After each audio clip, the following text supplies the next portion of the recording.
하는 이유가 무엇인가?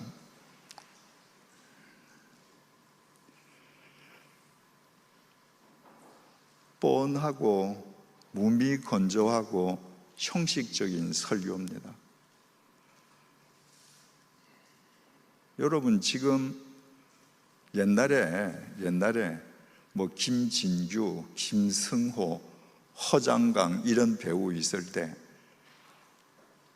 우리나라 배우가 아시아 영화제에서 조연상만 타도 일간지 일면에 대서특필이 됐습니다. 감독상 이런 거 꿈도 못 꿨죠. 각본상 이런 거 꿈도 못 꿨습니다. 지금 어떻습니까? 우리나라 영화가 아카데미상 감독상 받지 않습니까? 우리나라 드라마가 넷플릭스에서 세계 1등 하지 않습니까? 그만큼 세상은 업그레이드 됐습니다. 표현하는 방법도 전달하는 방법도 다 업그레이드 되었습니다. 설교는 그대로입니다. 옛날에는 볼 게 없고 들을 게 없으니까 모세가 지팡이를 내미니까 홍해가 갈라졌다, 이런 설교만 해도 시골에 천막 치면 사람들이 메어 터졌습니다.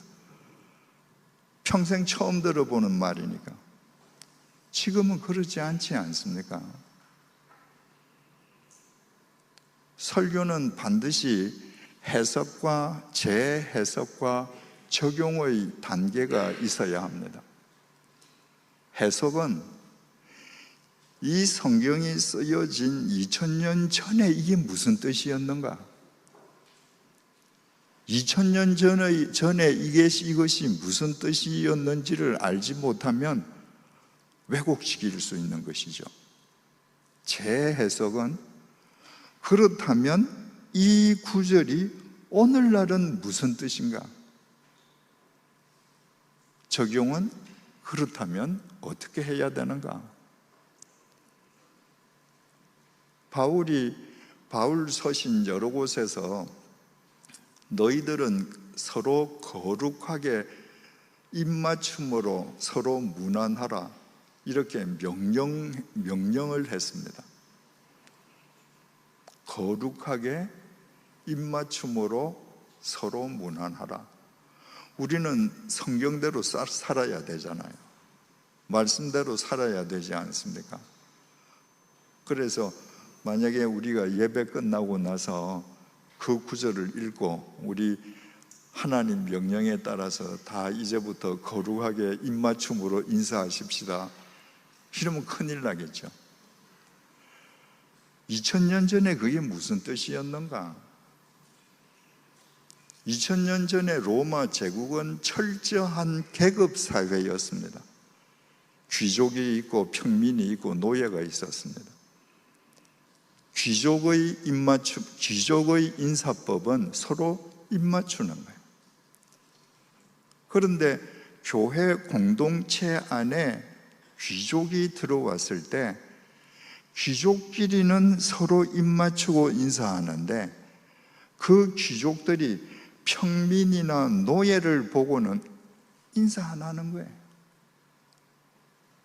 그래서 바울이 너희들 거룩하게 입맞춤으로 서로 문안하라는 것은 왜 노예한테 너희들 입 안 맞춰주니? 왜 평민한테 입 안 맞춰주니? 왜 귀족 니네들끼리만 입맞춤하니? 그리스도 안에서 너희들은 다 똑같아. 그러니까 모두 다 입맞춤으로 똑같이 인사해, 이 말이거든요. 그러면 오늘날 그것을 재해석한다고 하면 오늘날 인사법은 입맞춤이 아니고 악수법이죠. 여자들끼리는 목례 인사법이고, 그러면 예배당 안에서는 어떤 사람이든지 나하고 눈이 마주치는 사람은 모두 다 손잡아줘라. 부자 손은 잡아주는데 가난한 사람은 아예 외면한다. 옛날 2000년 전 귀족들이 예배당 안에서 노예 외면한 거하고 똑같은 거예요. 그럼 적용은 뭔가? 어떤 경우에도 사람 차별하면 안 된다. 차별이 있어서는 안 된다. 제가 80년대에 이제 오래돼서 잊어버렸는데 이틀인가 사흘인가 마포경찰서 유치장에 수감되었던 적이 있습니다. 수감되었던 첫날 밤에 새벽 3시쯤 되어서 유치장 철문이 철커덕 열리더니 청년 한 명이 들어왔습니다. 그럼 새벽 3시고 다 지금 곤히 자니까 또 다시 다 잤죠.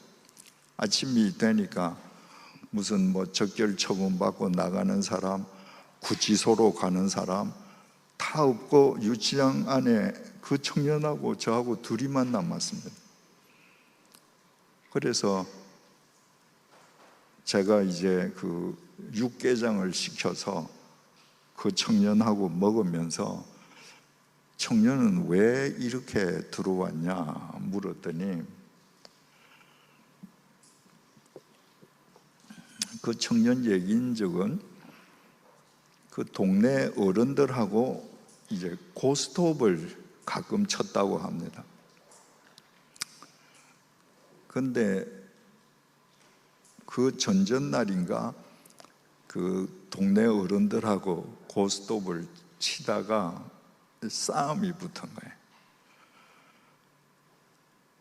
그래서 그 동네 어른 한 명이 이 청년을 이제 치고 완력으로 올라타서 주먹으로 치는데 이러다가는 내가 죽겠다 라고 생각하는 순간에 손을 뻗었는데 고스톱을 치면서 과일을 깎아 먹던 과도가 손에 잡힌 거예요. 이 어른이 막 치고 자기를 이제 막 압박하려고 이렇게 내려줘오니까 칼을 갖다 댔는데 그냥 그 순간에 그분의 심장이 찔린 거예요. 그냥 피가 철철철 흐르고 하니까 맨발로 도망을 갔습니다. 막 정신없이 도망을 가서 보니까 시외버스 터미널이었습니다. 그래서 이제 첫 번째 출발하는 버스를 타고 가서 종착역에서 내리고 보니까 김제였습니다. 전라도 김제. 이 친구는 서울 마포구에 사는 친구인데 그 김제에 내려서 이제 신발을 사고 서울 아내한테 전화를 했습니다. 어떻게 됐냐? 그러니까 죽었냐? 죽었다. 그러니까 부인이 자수해라. 근데 난 안 한다. 그리고는 전화를 끊었습니다. 끊고는 하루 종일 김제에 있는 모든 약국을 다 다니면서 수면제를 샀습니다. 그러니까 충분히 죽을 수 있는 치사량 이상을 모아서 이제 저녁에 소주하고 이 수면제를 먹고 죽어야지 하고 거기 김제에 무슨 개울이 있나 봐요. 거기에 포장마차에서 소주를 먹는데 그날이 수요일이어서 교회 종소리가 들리는 거예요. 그때는 종을 칠 수 있을 때니까. 그게 이 청년이 내가 어릴 때는 교회 학교 다녔는데 내가 죽더라도 교회 가서 기도는 한번 하고 죽자. 그리고 그 종소리가 나는 교회를 찾아 들어갔습니다. 그때가 겨울이었는데요. 조그만 예배당 한 중간에 난로가 하나 이렇게 이제 피워져 있는데 이 청년이 가서 제일 뒷자리에 앉았습니다. 여러분 한번 상상을 해보셔요. 겨울에 조그만 예배당에 밀폐된 공간 속에 지금 난로불이 피는데 이 청년 코에서 나는 술 냄새가 온 예배당에 가득 차지 않겠습니까? 바로 이 청년 앞에 있던 여성 교인 한 명이 젊은 한 사람을 불렀습니다. 그 교회 이제 젊은 교역자인가 봐요. 뭐라고 기속말로 했더니 이 청년이 지금 목사님 앞에서 설교를 하는데 저 앞에 서서 이 청년만 쳐다보고 있는 거예요. 술꾼이 하나 들어왔으니까 기도 시간에 누구 백을 훔쳐가는지 뭐 하는지 감시하는 거예요. 이 청년은 지금 죽으려고 하는 청년입니다. 지금 자살하려는 청년이에요.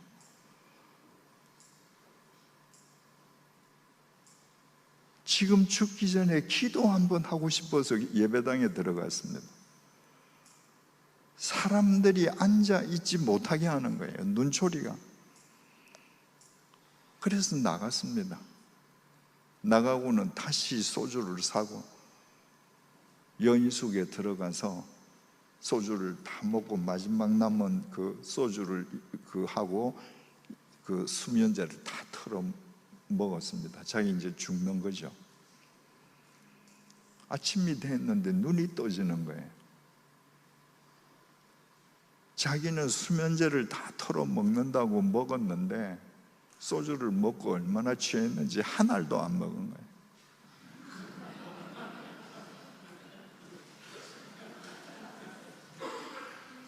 그래서 이 친구가 이게 내가 죽지 않을 팔자인가 보다. 그리고 아내에게 전화를 했습니다. 나 지금 돈이 떨어졌는데 나 돈 좀 줘라.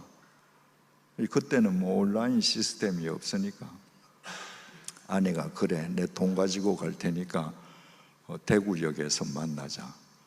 그리고 아내가 마포경찰서를 가서 내 남편 만나러 지금 가는데 남편 잡아라. 대신에 남편이 자수한 것으로 해줘라. 내가 자수하는 거다.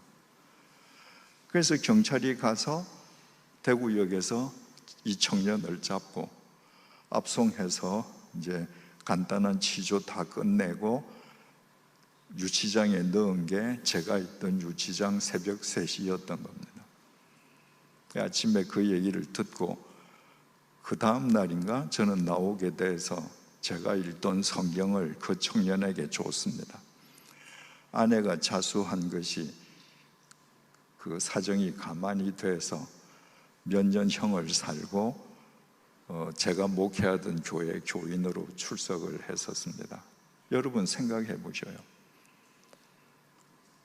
김제에 있는 그 교회가 어떤 교회인지 모르지만 그 교회는 그 청년을 차별했습니다. 만약에 그날 그 청년이 정말 수면제를 입에 다 털어놓고 죽었더라면 하나님께서는 그 청년의 생명값을 그 교인들에게 물었을 것입니다. 이게 너희는 거룩하게 입맞춤으로 서로 무난하라는 겁니다. 성경에 대한 통찰력, 시대에 대한 통찰력, 삶에 대한 통찰력을 가지면 너희는 서로 거룩하게 입맞춤으로 서로 무난하라. 이 짧은 한 구절을 가지고도 우리는 우리 자신을 되돌아보고 사람들이 자기 자신을 되돌아보게 하는 설교를 얼마든지 할 수 있습니다. 우리가 설교하는데 그 설교의 궁극적인 목표가 어디에 있는지는 제사의 책, 예배의 책인 레위기 1장에 상세하게 기록이 되어 있습니다. 한번 들어보세요. 레위기 1장 1절에서 3절입니다. 여호와께서 회막에서 모세를 부르시고 그에게 말씀하여 이르시되 이스라엘 자손에게 말하여 이르라.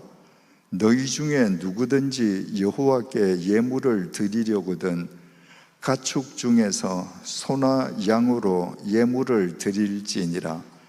그 예물이 소의 번제이면 흠 없는 수컷으로 회막 문에서 여호와 앞에 기쁘시게 받으시도록 드릴지니라. 자, 1절부터 3절은 총론입니다. 이제 4절입니다. 그는, 옛날 개역 성경에는 주어가 빠져 있었습니다. 누구를 가리키는지 모르게 되어 있었습니다.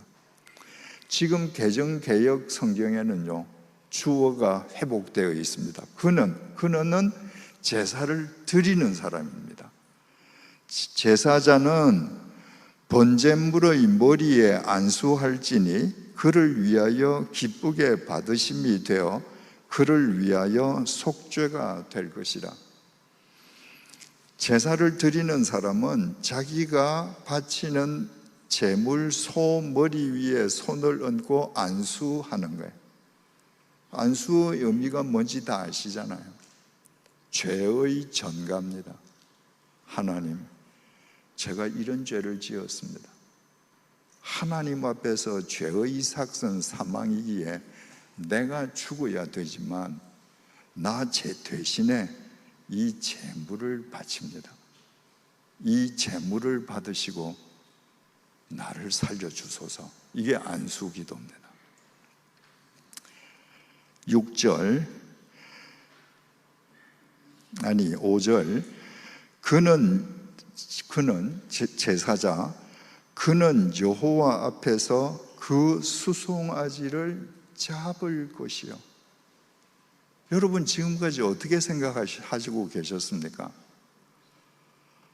번제를 드릴 때 제사 드리는 사람은 제물을 제사장에게만 맡기고 그저 구경만 하면 제물의 목을 치는 것부터 다 제사장이 한다고 생각하셨죠? 레위기 1장에는 그렇게 되어 있지 않습니다. 그는 5절 그는 여호와 앞에서 그 수송아지를 잡을 것이요, 목을 칠 것이요. 여러분 어떤 심정으로 제사자가 목을 치겠습니까? 하나님, 나 대신 이 제물의 목을 칩니다. 나를 받아주소서. 아론의 자손 제사장들은 그 피를 가져다가 회막 문 앞 제단 사방에 뿌릴 것이라. 제사 드리는 사람이 제물의 목을 치고 나면 제사장은 그 피를 받아다가 회막 문 앞 제단 사방에 뿌리는 역할을 합니다. 6절 그는 제사자지요. 제사를 드리는 사람은 또 그 번제물의 가죽을 벗기고 각을 뜰 것이요. 제사를 드리는 사람이 지금 방금 잡은 그 제물의 껍질을 칼로 벗겨내야 합니다. 그리고 예리한 칼로 각을 떠야 합니다. 그 각을 뜰 때 어떤 심정이겠습니까? 하나님, 내 영혼의 각을 떠서 하나님께 바칩니다. 받아주십시오. 7절 제사장 아론의 자손들은 제단 위에 불을 붙이고 불 위에 나무를 버려놓고, 제사장들은 이제 나무를 펼쳐놓고 그거를 불을 붙여요. 제물을 태워야 되니까. 8절 아론의 자손 제사장들은 그 뜬 각과 머리와 기름을 제단 위의 불 위에 있는 나무에 버려 놓을 것이며, 방금 제사 드리는 사람이 제물을 잡고 껍질을 벗겨서 그 살코기를 다 각을 뜨지 않았습니까? 그 뜬 각을 제사장이 불 위에 놓아서 그 화재, 향기로운 냄새가 하나님께 상달되도록 하는 역할을 제사장이 해야 돼요. 그러니까 제사자 혼자서는 제사가 안 되는 거죠. 재물만 잡아서는 안 되는 거죠. 제사장이 이것을 태워서 하나님께 이르게 해줘야 되는 겁니다.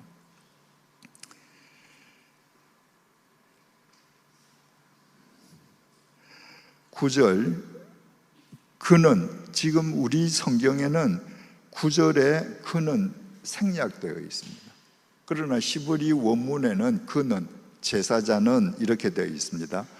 그 내장과 정강이를 물로 씻을 것이요 제사장은 그 전부를 제단 위에 불살라 번제를 드릴지니 이는 화제라, 여호와께 향기로운 냄새라. 제사를 드리는 사람이 그 제물의 내장도 다 도려냅니다. 그리고는 그 내장 안에서 똥 같은 거 다 뽑아내고 그걸 깨끗하게 씻습니다. 그리고 제사장에게 줍니다. 그럼 제사장이 그것을 태워서 화제가 되게 해요. 그러면 그 제사자가 내장을 씻을 때 어떤 심정이겠습니까? 하나님, 제가 영혼의 각을 떴는데요, 지금은 제 5장 6부까지 주님께 드립니다. 이 제사를 받아주시고 이제는 정말 새 사람으로 살게 해 주십시오. 이런 의미예요. 그러면 이것을 오늘날은 제물을 바치지 않으니까, 우리가 말씀으로 예배를 드리니까 오늘날의 예배에 적용을 시키면 교인들이 영혼의 각을 뜨고 5장 6부까지 다 하나님 앞에 내어놓고 회개를 할 수 있게끔 목사는 설교로 도와야 해요. 그게 말씀입니다. 설교로 교인이 기복주의 신자가 되게 한다? 그건 죄악입니다. 설교로 교인을 목사의 사병으로 만든다? 범죄입니다. 설교는 교인들이 새로운 삶을 살 수 있게끔 그들이 영혼의 각을 뜨고 5장 6부를 내어서 회개하도록 끌어내는 힘입니다. 하나님께서 인간을 지으실 때 흙으로 만드시고 생기를 불어넣으셨습니다. 흙 플러스 생기죠. 이퀄 생명이 되었습니다. 그런데 인간이 범죄했습니다. 생명이 범죄함으로 하나님의 생기를 상실했습니다. 자, 생명에서 빼기 하나님의 생기하니까 뭐만 남아요? 흙이 남아요. 죄를 지은 인간은 흙입니다. 다 그럴듯하게 옷을 입고 풍채는 좋지만 하나님의 생기를 상실한 채 걸어가는, 움직이는 시체처럼 살아가는 인간들에게 하나님의 생기를 다시 회복시켜주는 것이 설교입니다. 그래서 그들이 생명이 되게 해주는 겁니다. 이런 설교는요, 하나님의 말씀을 알고자 하는 노력과 똑같이 인간을 알고자 하는 노력이 병행되어야 합니다. 목사님들이 인간을 알지 못합니다. 추석은 보고 성경은 보고 예화집 보고 하시는데 정작 인간을 모릅니다. 그러면 허공에 대한 공기의 진동으로 끝나버립니다. 여러분이 신방 가시지 않습니까? 신방 가시면 대개 그 집에 가서 덕담하고 성경구절 놓고 예배 한번 드리고 오십니다. 신방의 더 중요한 중요성은요, 우리 교회에 등록한 그분의 일생을 들어주는 데 있습니다. 1시간이고 2시간이고 들어주는 겁니다. 한 분의 이야기를 다 들었다, 인문학 책을 한 권 뗀 겁니다. 하나님께서는 이렇게도 역사하셨구나. 내 교회에 출석하는 교인들의 그 인생만 내가 다 듣고 이해하고 공감한다고 하면 인간에 대한 여러분들의 이해는 한없이 커집니다. 여러분, 이제 끝을 맺겠습니다. 지금 한국 기업은 세계 인류입니다. 참 우리 스스로가 믿기 어려울 정도로 한국 기업인들이 기적을 만들어냈습니다. 우리 다 아는 것처럼 한국 정치인들 사류 오류입니다.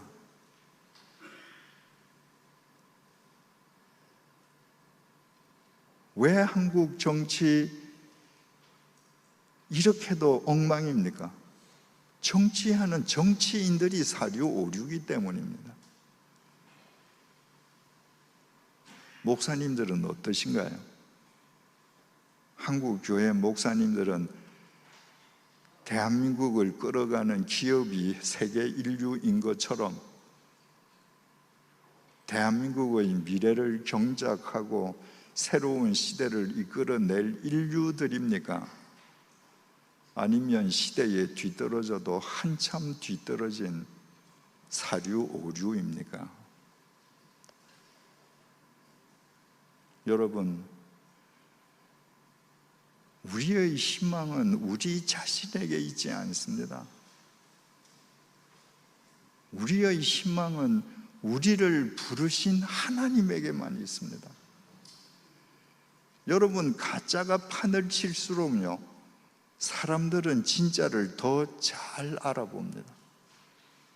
한 사람이라도 나를 부르신 하나님에 대한 철저한 소명의식 속에서 비성경적이고 비개혁적이고 시대에 뒤떨어지고 비합리적인 모든 제도를 혁파하는 사람이 되면